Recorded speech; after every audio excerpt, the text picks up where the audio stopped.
Before we can even imagine the Jets being a good team, they need to fix three simple things. Locked On Jets starts now.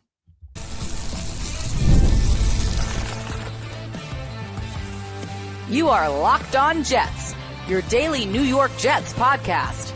Part of the Locked On Podcast Network, your team every day. I'm John B. from GangGreenNation.com, and today's episode is brought to you by FanDuel. During the tournament, FanDuel is offering $300 back in bonus bets every day for 10 days. Head to FanDuel.com to get started. On today's show, we're talking about three things the Jets need to do in order to turn this thing around. We frequently think of football as a complicated game, and in some ways it is, but there's also a simplicity to it. I think there are three core areas that the Jets have to address before they focus on anything else. They are making sure you have playmakers on offense, making sure you have a pass rush on defense, and just making sure you have great players in general. Now, I think we could add a fourth one to this list, which is rather obvious. The Jets need to figure out the quarterback position.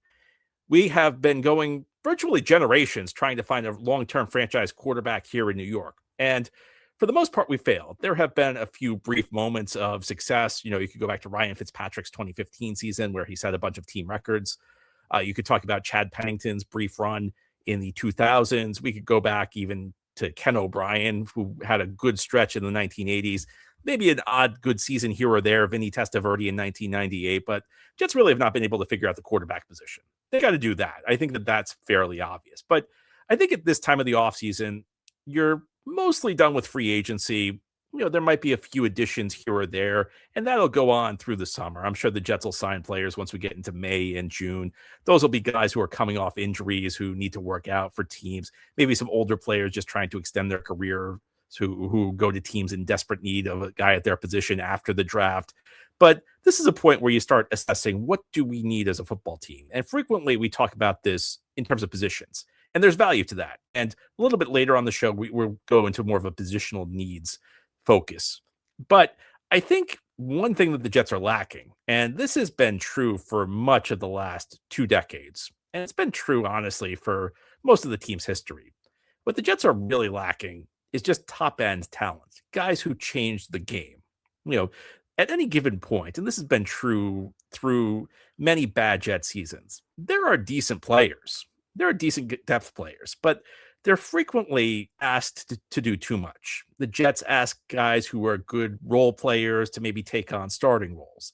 They ask guys who are decent starters to be stars. And that's been an ongoing issue for this franchise. I mean, we could talk about Robbie Anderson as a number one receiver. If you go back a little bit less than a decade, Robbie Anderson was a good deep threat, but asking him to be a guy who carries an offense, well, that was a little bit too much. I mean, we could talk about some of the guys the Jets have had on the defensive side of the ball, some pass rushers through the years who were decent third down guys. They were decent situational guys, but you can't ask them to be your starting edge. I do think positions matter in the NFL. There are certain positions that are more important than others. People debate this all the time, and it's a bit silly. I mean, quarterback's obviously more important than any other position. Tackle is more important than safety, let's say. I mean, you'd rather have the best tackle in the league than the best safety, but great players are great players. And when you're in a situation like the Jets are in, I don't think you can be super obsessed with where those great players play. Now, I think there are obviously priority spots. Again, like if there's a great tackle versus a great safety, you're probably going to look for the great tackle. But what the Jets lack right now is game-changing talent. And I think that there is game-changing talent across the board. And there's going to be a conflict when you get to the NFL draft. And some of what I'm going to say today might sound contradictory, but the point is that there's no real universal truth in the NFL when it comes to this stuff. You have to judge your best, which is the more pressing thing for your team. And I look especially at the number 2 overall pick this year. Now, in an ideal world, the Jets will be able to trade down. I think that debate ended when Dante Moore went back to school.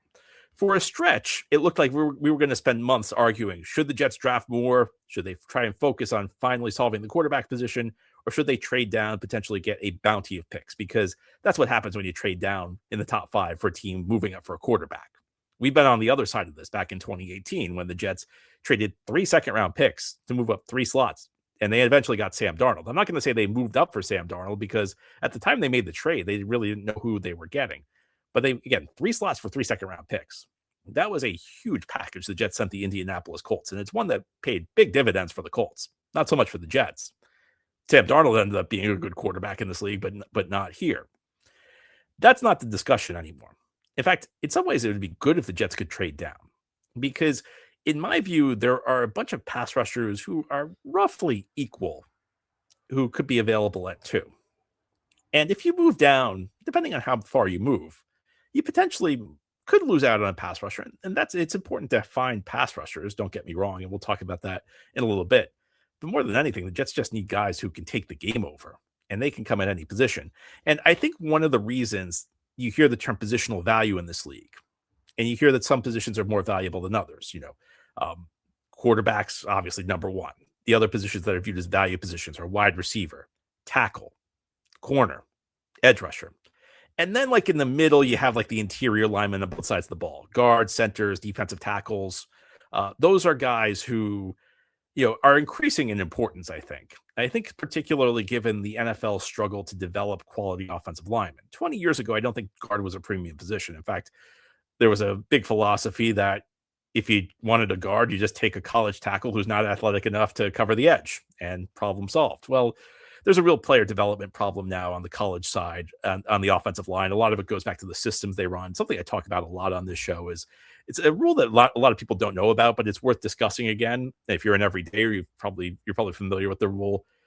In the NFL, offensive linemen are not allowed to go more than 1 yard down the field before a pass is thrown. In college, that's 3 yards. And the reason that's significant is when you can get your offensive lineman as far down the field as you can in college, it opens up a lot in the RPO game, run pass option, and it opens up a lot in the screen game.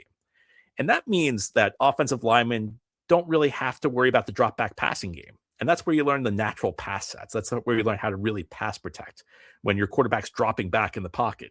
Well, a lot of college offenses, because the rules are geared toward it, don't have the natural drop back passing game. And it's also an issue when you talk about developing quarterbacks. I think there are also some systems where wide receivers don't run diverse route trees. But there's a real issue with development on the offensive line in the NFL. Then you go, what are the low value positions? I think running back, tight end, linebacker, safety. Those are the spots that I think are really the lowest value positions. And that's a change. If you go back 40 years or so, you'd build your defense around the linebacker. Schematically, that was the guy who had to be the leader. Not so much in the NFL of 2026. But a great player is a great player. And I think that the reason some positions are high value and some positions are low value, it's not that any position lacks great players. It's just the low value positions lack the game-changing talent. There aren't many game-changing safeties in the league. There aren't many game-changing linebackers. There aren't many game-changing tight ends. There aren't many game-changing running backs. But the guys who are game changers, they're every bit as important as the players who are game changers at the premium position. So I look at this year's draft class, and this is a year that's unique. We've talked a lot on this show about how it's not necessarily the strongest class at the top, that there's not a ton of premium talent. To the extent there is premium talent, guys who are likely to be the elite players at their position, a lot of them come from the quote-unquote non-premium spots. Jeremiah Love, the running back out of Notre Dame. Mr. Styles, the linebacker out of Ohio State, and his teammate. I'm not talking about Arvell Reese. I'm talking about the safety. I'm talking about Caleb Downs. Now, I don't know that 2 is the right spot for any of these guys. Despite everything I just said, I do think positional value matters. And I do think the Jets may need to look at edge at 2. But if they're able to trade down, normally you wouldn't even take a guy at any of these spots in the top 10. But for a year where there is a lack of top-end talent, I think that you have to think about it. Because at the end of the day, if you can get a guy who's maybe a top 3 linebacker in the NFL, that's a tremendously valuable player. Maybe the 15th linebacker isn't that tremendously valuable because he can be typically had for a fairly affordable price on the market.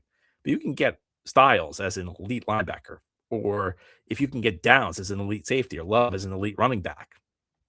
These are the guys who could be the cream of the crop of their positions, and they could change the game. And one of the issues with the Jets is after the Sauce Gardner and Quinnen Williams trade, no matter what you think of them, you can like those trades. The Jets clearly lack premium talent right now, and you can't be that picky about where it comes from. But there also are key roles that need to be filled. And as you're on the Locked On Jets podcast, we'll talk about why pass rusher is such a key spot for the Jets to fill this offseason, despite what they did in free agency. That's ahead here on this Monday edition of Locked On Jets. Today's episode of Locked On Jets is brought to you by FanDuel. The tournament is here, one of the best times of the year. Brackets, buzzer beaters, upsets, it's nonstop action from tip to the final cutdown. And right now, FanDuel is giving new customers a way to stay in the action all tournament long. And here's the best part. You get up to $300 back in bonus bets every day for 10 days.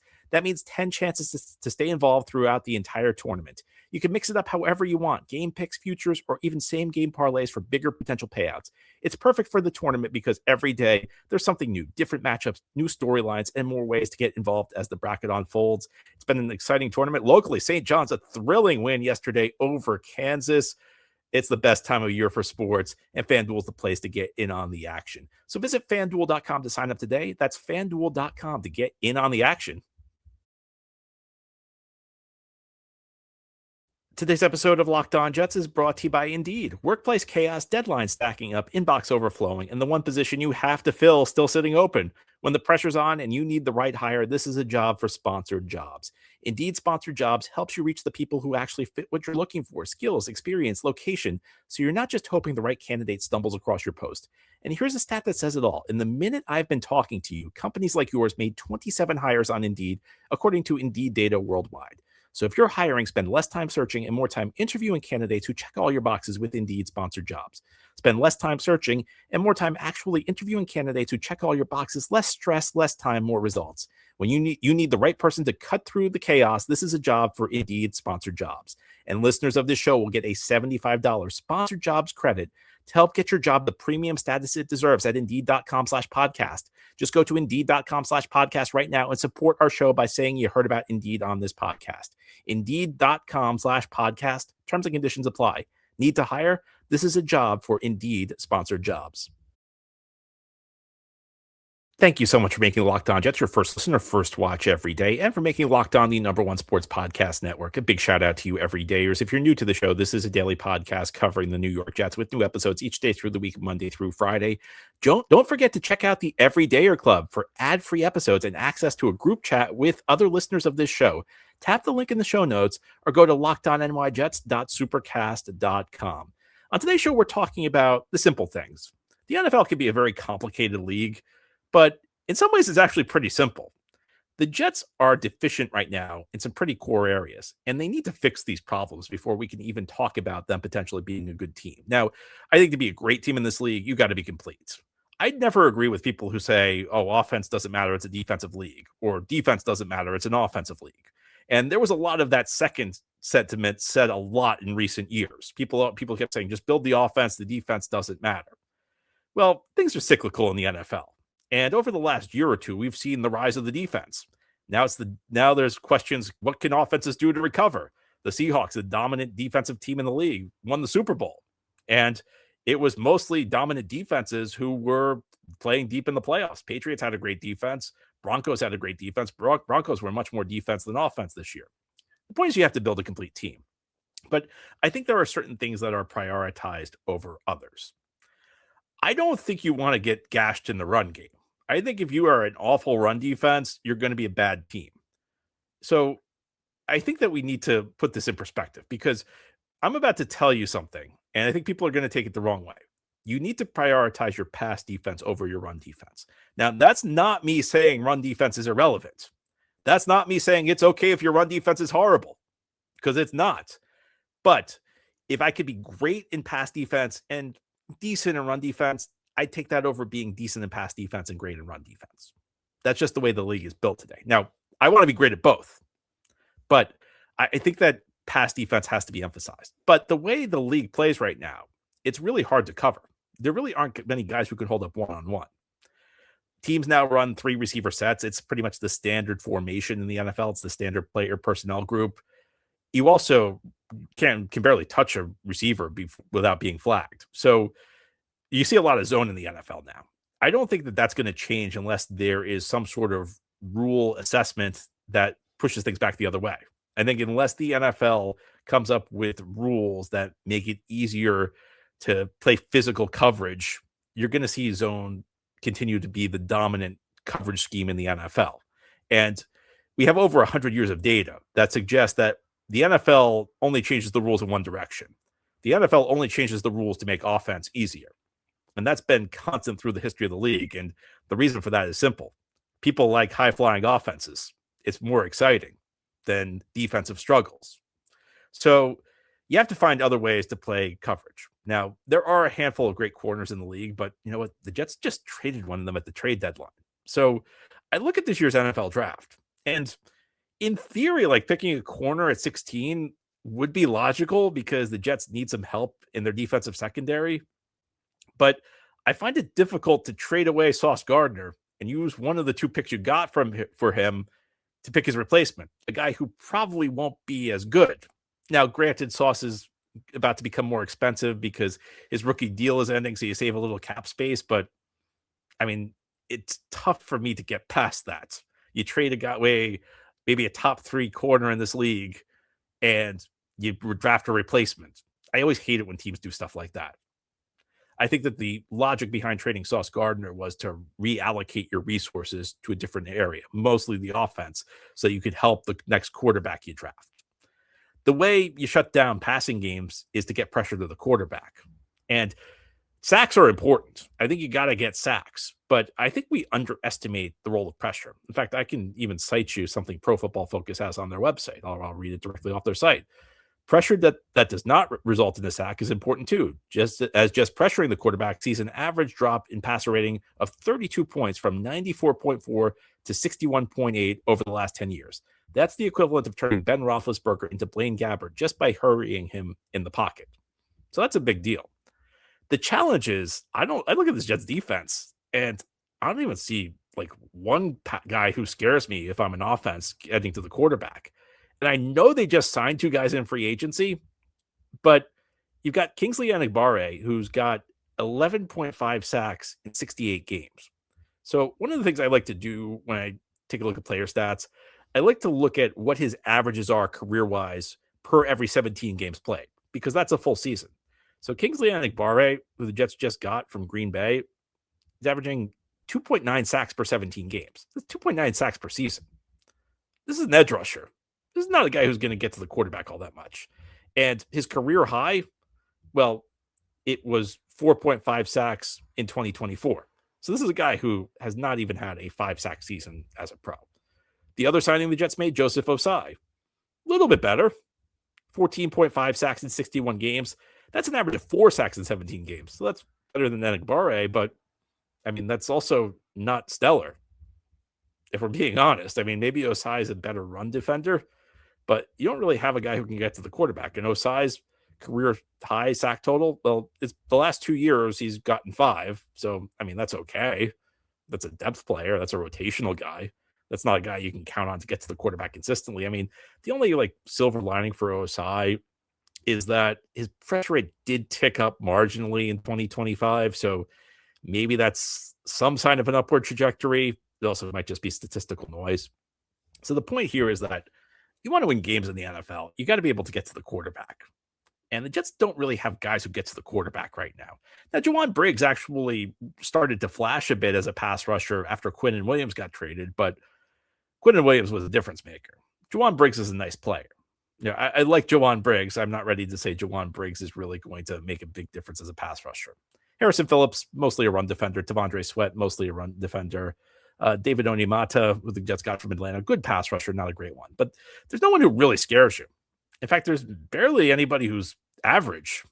And that's another thing to consider. If the Jets aren't able to trade down, then I think the pass rusher at 2 makes sense. I mean, I wish the Jets would be able to build a stable of pass rushers. I think you go back a couple of years, what they had at the defensive end position was really impressive. I mean, they may not have had that elite guy in the Robert Saleh era, but I mean, you were rolling out a defensive end spot where you had John Franklin Myers and Jermaine Johnson pre-injury and Bryce Huff and even Carl Lawson. I mean, you want to throw in Will McDonald's rookie year, that's there. McDonald, of course, isn't consistent, though. McDonald as a depth rusher is pretty good. McDonald as a guy who you're counting on to lead your pass rush, that's less compelling. So we have a lot of work to do. But, I mean, the numbers are stark. And I know that these are old numbers. You know, the last couple of years, things may have changed. But dropping a passer rating 32 points. If you think about that, if you don't generate consistent pass rush, think about what that does to your defense, particularly when you don't have strong cover guys. So, yes, everything I said in the first segment was true. The Jets absolutely need to focus on just getting great players, and they can't be picky about where they are. But if all things are equal, and you have a chance to get a great player at another spot and a great edge rusher, well, I would lean towards the great edge rusher because it's so important to have on your defense. And if we're being perfectly honest right now, it's not something the Jets have on their defense at the moment. But there's one other area the Jets absolutely have to address. And ahead here on the Locked On Jets podcast, we'll talk about why playmakers are so essential for this team on offense and even more essential than they are for most teams. That's ahead here on this Monday edition of Locked On Jets. Today's episode of Locked On Jets is brought to you by 5-Hour Energy. Welcome to the 5-Hour Energy Flavor Draft. With 18 flavors to choose from, including new options like Confetti Craze, Fruity Rainbow, or Cotton Candy, there's something for everyone. The board is set, the flavors are ready, and I think you got to keep an eye on Cotton Candy as the potential #1 pick in the 5-Hour Energy Flavor Draft. It's a delicious swirl of sugary clouds, a fruity twist, and a hint of vanilla. The sweet side of tasty caffeine, a throwback flavor with a boost, a light, airy candy profile. It's nostalgic, carnival-style taste, pure sweetness from start to finish, a sweet tooth fix without any sugar guilt. Find your new favorite flavor of 5-Hour Energy Shots, available online at 5hourenergy.com or Amazon. That's 5hourenergy.com, number 5, HOURENERGY.com or Amazon. This is the Locked On Jets podcast here on this Monday. We're talking about the simple things today because as complex as the NFL is, and in many areas it is, schemes can be pretty complicated. And team building is complicated itself. You got 22 starters, you've got key reserves, you got special teamers, specialists across the board. But there are some pretty basic truths to building a team in the NFL. And I think that there are 3 things you have to do before anything else in this league. And I'll say 4 because we'll throw in having the quarterback. One of them is just having great players and not obsessing over where they are. 2 is having a good pass rush. And 3, I'll say, is having playmakers, having guys who can do something with the ball in their hands. And this is an area where the Jets have constantly fallen short. And this is not a Aaron Glenn, Darren Mucci thing. It's not a Joe Douglas, Robert Saleh thing. It's something that's been an issue for years and years and years. It's like the Jets have an aversion to having quality playmakers on their team, to having guys who can make big plays. I'll say this. The Jets are in a little bit better shape than they typically are because they do have 2 decent playmakers on their team. Decent's not fair. They have 2 good playmakers on their team, Garrett Wilson and Breece Hall. Now, I don't think we're going to get a ton of pushback on Garrett, guy who, as long as he's healthy, you can pencil him in for 1,000 yards. Last year, he went down. You saw what happened, though. Nobody could step up. Nobody could do anything on that offense outside of Breece Hall once Garrett Wilson went down. Then you have Breece Hall. And Breece has been interesting because I think early in his career, a lot of us, and myself included, probably overrated him a bit. We wanted him to be a top 5 back. I don't know that he's that. But what he is a good back. And I feel like Breece is a guy where the pendulum may have swung a little bit too far, where maybe Jets fans don't appreciate what he brings to the table anymore because maybe he's not the guy who can carry an offense on his back consistently. He can do it for a game or 2, but he's a darned good back. He's an excellent back. There are lots of teams that would love to have a Breece Hall. And I think if you look at how thin the playmaker group is right now, I can't imagine the case for not re-signing Breece. I know some people will argue, well, his prime is not a point where we're going to be able to contend. By the time the Jets are good, he'll be on the downhill of his career. I don't agree with that. If the Jets know what they're doing, they should be able to be a much better team very quickly. If the Jets add the right pieces, there's no reason this can't turn around. I think when we say that, we let Jets history kind of skew our perception of what's realistic. I think we watch the Jets fail over and over. And frankly, I think we've heard Jets management, and it starts at the top with the owner. It goes down to a lot of failed GMs, a lot of failed coaches. They use rebuilding as an excuse. They say, oh, it takes time to turn things around. It's an excuse, though. The reason it's them giving us a rationale for why they aren't winning, when in reality, they aren't winning because they aren't making the right moves. I think that if the Jets have the right people in charge of the team now, and I don't know if they do, I have my doubts, but if they have the right people in charge of their team right now, they can turn it around quickly. They can turn it around while Breece Hall is here. And the last thing the Jets need is to get worse at the playmaker spots. I know that there's some skepticism. Should we pay Breece Hall, I don't know, $14 million a year on a multi-year deal? Is that good management of the cap?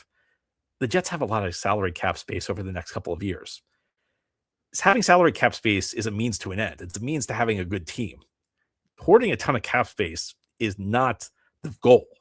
The Jets are perennially the champions of having a ton of salary cap space. The point is to get good players with that salary cap space. And I think you have to ask yourself this. If you don't want to spend the money on Breece Hall because that's not a good investment, well, where are the good salary cap investments in this league? I mean, look at some of the playmakers signed this offseason. I can understand it if you might be a little skeptical of paying Breece a lot of money in theory, but do you want to spend the money to give Alec Pierce $29 million a year? You want to spend the money to give Romeo Dobbs $17 million a year? By the way, I like both those guys. I think that those contracts were out of control, though. So in that context, I don't see how you can justify letting a guy who, for all of his faults, and look, Breece is not a complete back, but a guy who's a legitimate playmaker out of the backfield, you can't let him leave. The Jets have to add to this. And I think like the pushback on the idea the Jets don't have great playmakers is based on the idea, well, Mason Taylor may break out, Adonai Mitchell may break out. And if that happens, that's great. But I feel like we are in this constant cycle where we just say our skill groups are fine because this unproven player is about to break out and that unproven player is about to break out. I think that you're in a position with those guys where if it happens, it's great. It adds even more depth to the offense. It makes your offense even more dynamic. But that's different from saying we are counting on this. Because when you're saying we're counting on this, if it doesn't happen, you're in big trouble. And for years and years and years, the Jets have counted on breakouts. Last year, I don't even know what they were counting on. I mean, they didn't bring in anybody with upside. Maybe Arian Smith, and we saw how that worked out. But I can just go down the list of receiver after receiver after receiver, or tight end, or running back who was supposed to break out, and it didn't happen. I think Mason Taylor could end up being a decent tight end one in this league. I think he could end up being a decent complementary part. Do I want him to be like our number 2 option in year 2? No, I don't. I think Adonai Mitchell is a decent depth player. I think that if you use him as a wide receiver 4, maybe a guy who plays a couple of games to fill in for someone with an injury, maybe use him situationally as a deep threat, use his speed. Hey, he could be good in that role. Maybe a useful pickup, useful throw into the Sauce Gardner trade. Do I want Adonai Mitchell to be my wide receiver 2? No. Do I want him to be my wide receiver 3?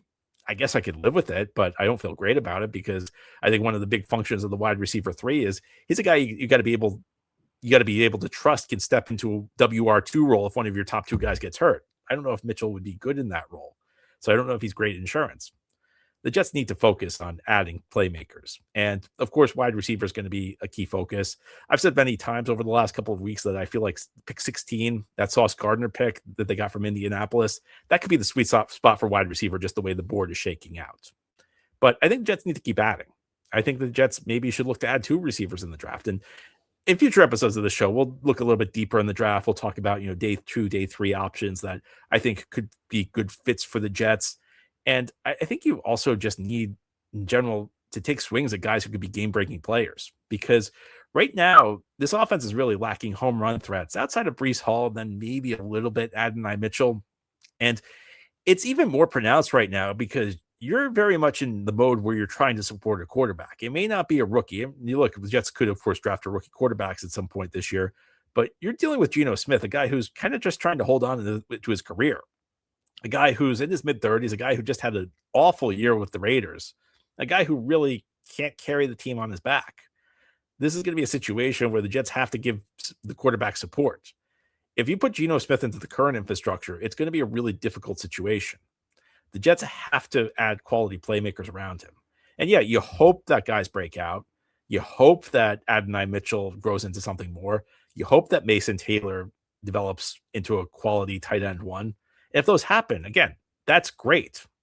That means you have even more depth. It's a good problem to have. It's a good problem when you have too many guys to throw to, too many quality options. That's a problem the Jets haven't had in a while. That's one I'd gladly take. But hope's not a strategy. And hoping guys break out does not mean that the Jets will be fine at the skill spots. They got to add to it. They got to add to their slate of pass rushers, and they've got to add some game-changing talent. Because, you could talk about all the moves the Jets have made this offseason. We could talk about all the money they've spent. Until they fix these three things, we're looking at a team that's not going anywhere. So it's time to change that. Anyway, that's all for today's episode. This has been the Locked On Jets podcast, part of the Locked On Podcast Network. Your team every day is our motto. As always, if you enjoyed the show, hit the subscribe button where you're watching or listening so that you'll never miss an episode. If you enjoy the show and are listening on a podcast, give it a 5-star review. And if you're watching on YouTube and enjoy the show, give this episode a big thumbs up. Helps us out, helps other Jets fans find the podcast. Have a great Monday, everybody. We'll be back tomorrow to talk more Jets.